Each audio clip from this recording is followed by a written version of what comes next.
Olá, sejam todos e todas bem-vindos e bem-vindas à unidade 2 do módulo 2 do nosso curso sobre a reforma do ensino médio. Como vocês se lembram, neste módulo 2, nós estamos aprofundando sobre ensino médio, itinerários formativos e disciplinas eletivas. Na unidade 1, nós vimos aí uma trajetória histórica do ensino médio do Brasil, iniciando no período colônia e estendendo até a 2012, quando houve uma diretriz curricular específica para o ensino médio. Agora, na unidade 2, nós vamos estudar especificamente a reforma do ensino médio de 2017. Nós vamos entender o que de novo essa reforma traz para o ensino médio no Brasil, o que significa essas transformações e como esse novo ensino médio vai se organizar no aspecto curricular e no aspecto estrutural. Para isso, nós vamos precisar compreender quais são os delineadores, do ponto de vista político, ideológico e estruturais necessários para a implantação do novo ensino médio no Brasil, que vem dessa reforma de 2017. Pois bem, essa reforma foi feita a partir de medida provisória do governo federal, a medida 748/2016, e que foi sancionada pelo presidente da República no início de 2017, em fevereiro de 2017. Esta lei, ela passou por 567 emendas de deputados e senadores até se chegar a um texto final, resultando aí numa flexibilização do texto original enviado pelo presidente da República para as casas legislativas. Então vamos entender um pouquinho o que é a reforma, vamos entender a reforma. A reforma do ensino médio, ela é uma série de novas diretrizes que vão alterar, paulatinamente as diretrizes e a estrutura dessa etapa de ensino aqui no Brasil. Essa reforma, como eu já disse, ela foi sancionada em fevereiro de 2017, porém ela foi criada em 2016 por meio de medida provisória, tendo força de lei a partir do momento que foi publicada no Diário Oficial da União. A justificativa institucional, ou seja, a justificativa do governo para a necessidade da reforma foi a partir de dados, de resultados do Sistema de Avaliação da Educação Básica, o chamado SAEB, principalmente o SAEB de 2015. Esse SAEB apontou indicadores muito ruins de proficiência em língua portuguesa e matemática. Por outro lado, o censo de 2012 também havia demonstrado que o ensino médio no Brasil é a etapa do ensino em que acontece as maiores taxas de abandono escolar. Desse modo, o que aconteceu? O Conselho Nacional de Educação fez um parecer dizendo que, da forma como estava organizado o ensino médio, já não atendia às necessidades dos jovens do século XXI em aspectos como, por exemplo, formação para a cidadania e para o mundo do trabalho. Então, o ensino médio estava desconectado da realidade tanto brasileira, de um modo geral, quanto das juventudes. É importante a gente compreender que antes de 2016 estava em percurso no Brasil a elaboração de uma BNCC para o ensino médio, tal qual estava se pensando a BNCC para o ensino fundamental. Porém, em 2016, com a ruptura política que aconteceu no Brasil, essa BNCC que estava sendo construída, ela foi deixada de lado para que se fizesse essa reforma, já que se tratava de um outro governo.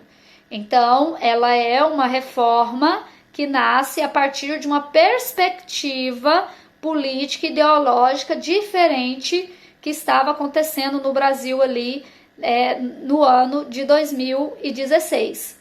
Então, aquela BNCC que estava sendo construída até esse período, ela sofreu uma descontinuidade no ensino médio para que fosse feita a reforma, diferentemente do que aconteceu com o ensino fundamental, em que houve uma continuidade da BNCC. Então, a reforma do ensino médio, ela é estruturada a partir de 2016, a partir dessa ruptura política que acontece no Brasil em 2016. Bom, esse mesmo parecer, né, do Conselho Nacional de Educação, que dizia que o ensino médio não atendia mais a realidade dos jovens no Brasil, também afirmou que, né, os jovens brasileiros, eles reconhecem o papel da educação, o papel central da educação em suas vidas, no que diz respeito à formação cidadã e principalmente para a questão da empregabilidade. Porém, eles não estavam mais atribuindo sentido à aprendizagem escolar, né? E isso poderia ser um dos causadores da evasão. Fundamentou-se ainda esse parecer, né, ao fato de que a abordagem do ensino médio no Brasil estava sendo preponderantemente teórica, né?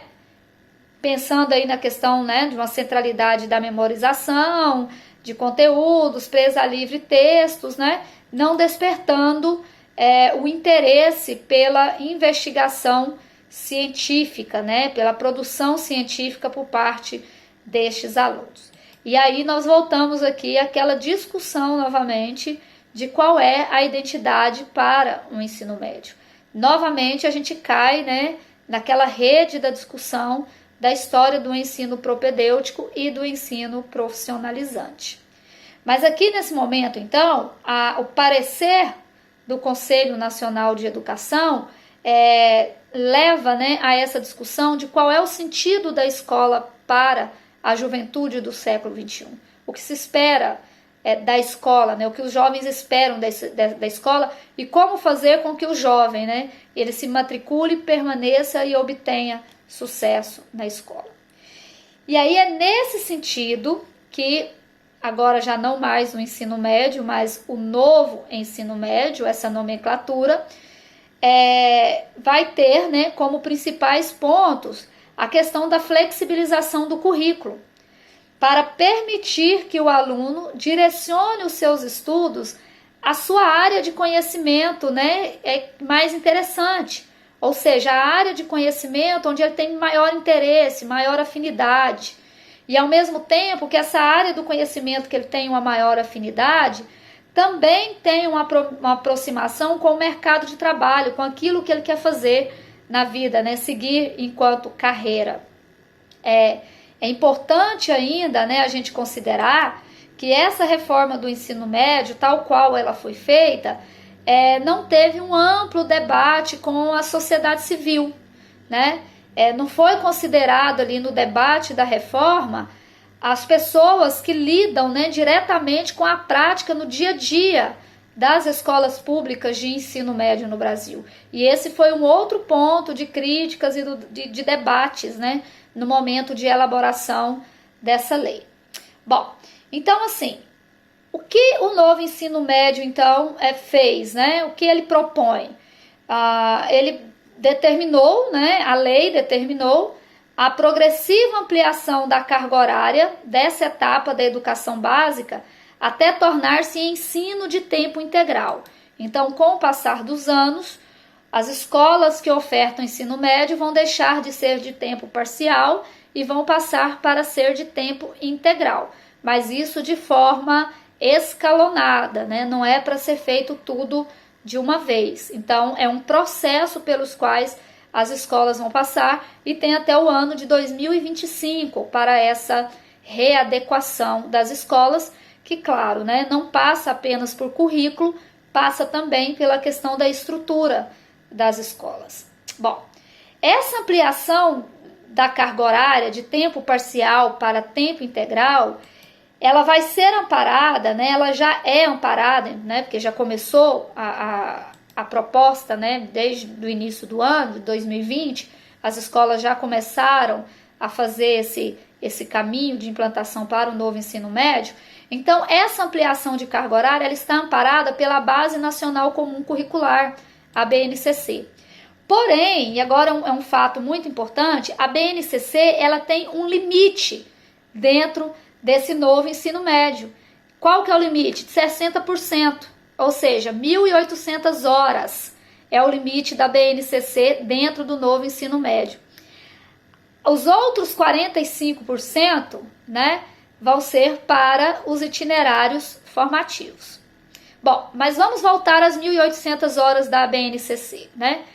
Dentro desse currículo, né, de 1.800 horas, que é o limite para o currículo da BNCC dentro do novo ensino médio, flexibilizou-se, né, aos sistemas de ensino a escolha de quantas e quais disciplinas ofertar aos estudantes, excetuando-se as que são obrigatórias. Quais são as obrigatórias? Português, matemática e inglês.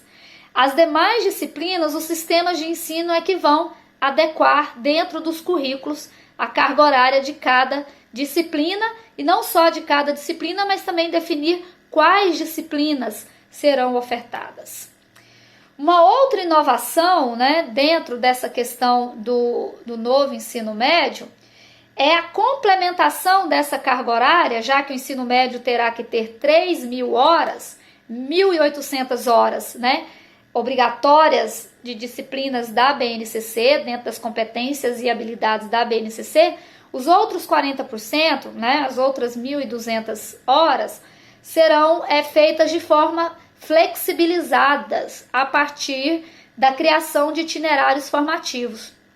Esses itinerários formativos, eles partirão de 5 grandes áreas do conhecimento, né, os cinco arranjos curriculares, como a gente pode falar também, que serão organizados pelo sistema de ensino segundo a relevância que atribuem e possibilidades, né, que tem em ofertar esses itinerários formativos dentro dessas áreas do conhecimento.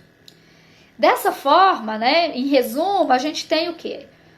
Parte da carga horária deve ser destinada à BNCC, ou seja, né, até um máximo de 1.800 horas, e a outra parte para os itinerários formativos, que são de até 1.200 horas. Isso é o que está na lei, então, sancionada em 2017. Bom, para atender, então, a essa legislação, 2022 é o último prazo para os estados implantarem o novo ensino médio em todas as escolas da rede estadual. Essa implementação ela pode ser feita de forma gradual, né? A portaria que institui, né, o programa de apoio ao novo ensino médio, que é de 2018, que é uma quantidade aí, né, uma variedade de ações de apoio do MEC para as escolas, inclusive, né, é o plano de flexibilização curricular, esse plano, né, de apoio à implantação aí do novo ensino médio teve como finalidade, isso foi feito lá em 2018, teve como finalidade apoiar as secretarias, né, de educação, tanto estaduais quanto do Distrito Federal, na elaboração e na execução do plano de implementação de novo currículo que contemple tanto a Base Nacional Comum Curricular quanto os diferentes itinerários formativos e a ampliação de carga horária para pelo menos 1.000 horas anuais. A gente tem um certo estranhamento quando a gente fala dessas 1.000 horas anuais, porque o estado de Goiás, né, já há alguns anos, já atendia 1.200 horas anuais. Então, o estado de Goiás ele não sofreu nenhum grande impacto nesse momento, porque já atendia essa regulamentação. Então, até 2022, as escolas têm que ter pelo menos 1.000 horas destinadas, né, ao novo ensino médio, ao ensino médio. Essa portaria, né, que dispôs aí sobre o apoio à implantação, né, a implantação e implementação do novo ensino médio pelas secretarias estaduais, ela dispõe também sobre apoio técnico para elaboração e execução, né, apoio técnico, apoio financeiro de acordo com a disponibilidade orçamentária atestada pelo Fundo Nacional de Desenvolvimento da Educação, que é o FNDE, e também apoio para a formação continuada para membros, né, da equipe técnica que vai elaborar esses currículos, né, dentro de cada estado, como também pensando, né, na implementação da Base Nacional Comum Curricular, chamado de PRO-BNCC, né, que é o Programa de Apoio a essa implementação, que também foi instituída por uma portaria do MEC de 2018. Entende-se, né, assim, que para além de um redesenho curricular e da ampliação da carga horária, a implantação do ensino médio passa também por uma agenda de formação continuada para professores, coordenadores e gestores das redes estaduais, bem como a estruturação, né, de um plano de acompanhamento e de avaliação dessa implantação do novo ensino médio, que tem, né, que ter como base as diretrizes curriculares nacionais para o ensino médio, que foi uma outra resolução do Conselho Nacional de Educação de 2018. Lembrando a vocês que antes de 2018 nós tivemos uma diretriz curricular nacional para o ensino médio em 2012. Entende-se assim que para além de um redesenho curricular e da ampliação de carga horária, faz-se necessário uma agenda de formação continuada para professores, coordenadores e gestores das redes estaduais, assim como uma estruturação de um plano de acompanhamento e de avaliação da implementação do novo ensino médio, né, que tem que ter por base tanto as diretrizes curriculares nacionais para o ensino médio de 2018, lembrando, né, que as últimas diretrizes eram de 2012, e que devem estar em consonância com o documento de cada estado, observando que a última etapa da educação básica deve estar também em consonância com as etapas da educação infantil e do ensino fundamental, corroborando com a ideia de um percurso formativo ao longo de todo o processo de educação, ou seja, um percurso formativo que começa na educação infantil e encerra-se, né, com a última etapa, que é a do novo ensino médio, mas um percurso onde não há rupturas, mas sim continuidades. Pois bem, então agora vamos falar da estrutura do novo ensino médio, né? Nós falamos um pouco do contexto, né, do que é o ensino médio, então vamos pensar na estrutura do novo ensino médio. Essa estrutura, ela está fundamentada, como eu já havia dito, na Base Nacional Comum Curricular, em que a proposta é ter uma organização curricular por áreas do conhecimento, né? E quais são essas áreas do conhecimento? Então, a primeira área é linguagens e suas tecnologias, a segunda área, matemática e suas tecnologias, a terceira, ciências da natureza e suas tecnologias, a quarta área do conhecimento, ciências humanas e sociais aplicadas, e a quinta área, a formação técnica e profissional, que já era prevista lá na LDB de 1996. Então, a LDB já tinha um artigo, o artigo 36 da LDB, já vislumbrava essa questão da educação profissional. Bom, essa organização não significa a retirada de conteúdos que são próprios de cada um dos componentes, né? Mas o que vai acontecer é a defesa de que essa nova estrutura, né, além de retificar a organização por áreas do conhecimento, sem desconsiderar, mas também sem fazer referência, né, direta a todos os componentes, né? O que são os componentes? Componentes é o que a gente chamava antes de disciplinas. Então, agora a organização não é por disciplinas, é por área do conhecimento. Então, os objetos do conhecimento, eles estão todos dentro dessas áreas e não mais fragmentados. Como era, né, o currículo, a proposta do currículo antes, né? Era uma referência a cada componente curricular, ou seja, a cada disciplina. Então, dentro do novo ensino médio, né, pautado na BNCC para o ensino médio, prevê a oferta de variados itinerários formativos, ou seja, né, para o aprofundamento acadêmico em uma ou mais áreas do conhecimento, seja para a formação técnica e profissional. Daí nós estamos vendo agora, com a reforma do ensino médio, chamado novo ensino médio, novamente essa questão de qual é a finalidade, né, dessa etapa. E aí nós vamos nos deparar com essa discussão do que é propedêutico e do que é ensino profissional. A quem interessa o ensino propedêutico e a quem interessa o ensino profissional. Ou melhor, né, a quem atende. A quem vai atender cada um desses ensinos. Então a gente tem que fazer essa reflexão para pensarmos no contexto social de nossos alunos, no contexto econômico e político aos quais, né, as nossas escolas estão inseridas, para daí a gente pensar, né, o que os nossos alunos, qual itinerário os nossos alunos vão querer seguir. É claro que esses itinerários, né, a partir da disciplina que nós vamos ver, né, principalmente a disciplina Projeto de Vida, ela vai ajudar os alunos a discernir quais itinerários formativos eles querem seguir. Mas vocês percebem que dentro da divisão dos itinerários nós vamos ter o ensino propedêutico e o ensino profissionalizante, né? Então, assim, isso fica como uma marca histórica dentro da discussão do ensino médio aqui no Brasil.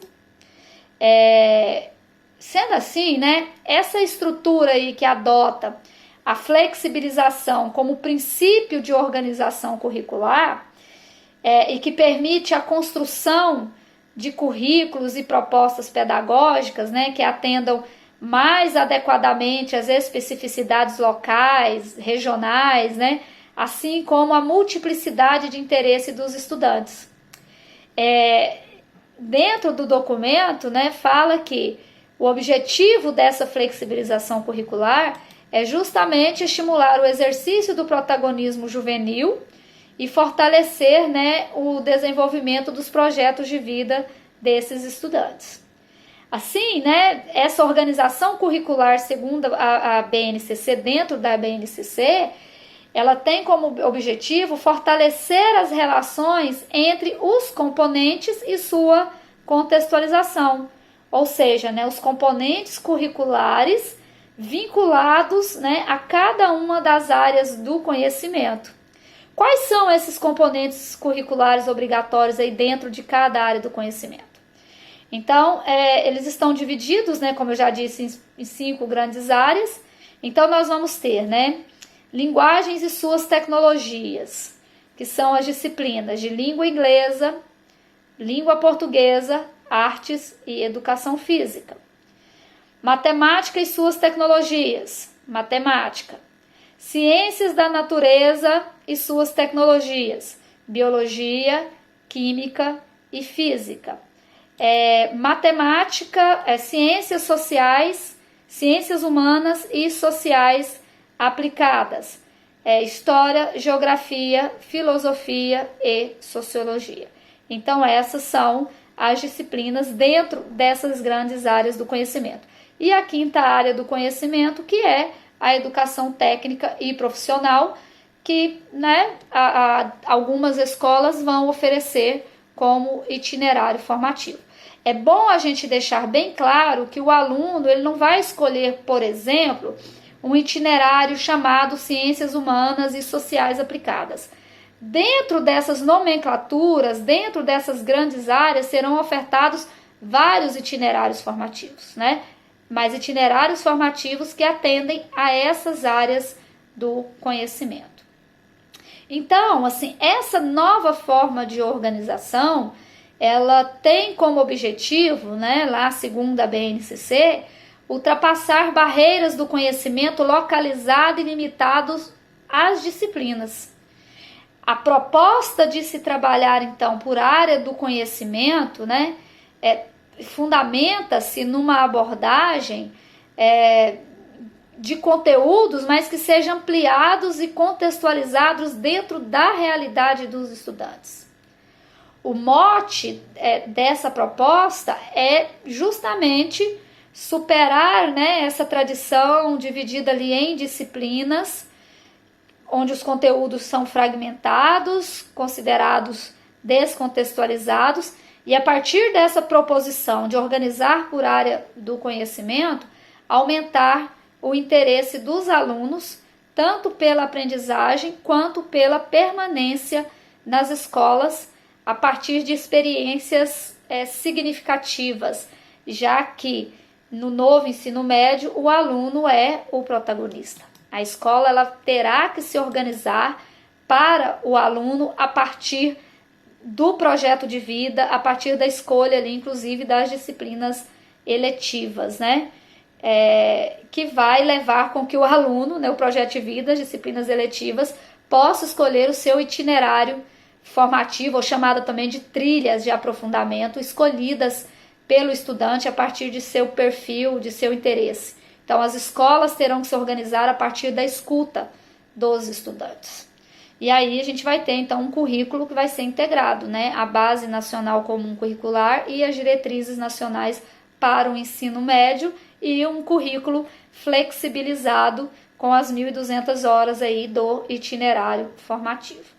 Bom, então essa nova estrutura curricular, ela deve contemplar tanto uma formação geral, né, como uma formação básica, com carga horária máxima aí de 1.800 horas, né, e o itinerário formativo com uma carga de 1.200 horas. Então essa é a organização do chamado novo ensino médio. Um currículo organizado entre as 1.800 horas da BNCC e as 1.200 horas flexibilizadas dentro dos itinerários formativos que serão constituídos a partir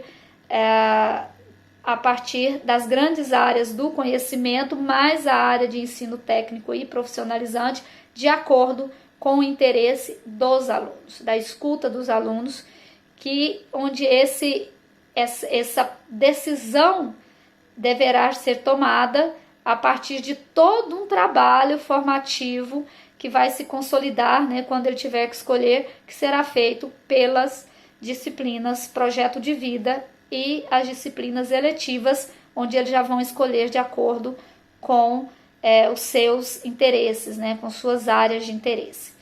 Na próxima unidade, na unidade 3, nós vamos falar então de projeto de vida e disciplinas eletivas, né? Projeto de vida e disciplinas eletivas não. No próximo módulo, nós vamos falar então de itinerários formativos e disciplinas eletivas, para compreendermos como essas disciplinas como as disciplinas eletivas vão auxiliar os alunos na escolha dos seus itinerários formativos, de como eles devem se organizar dentro das escolas. Até a unidade 3.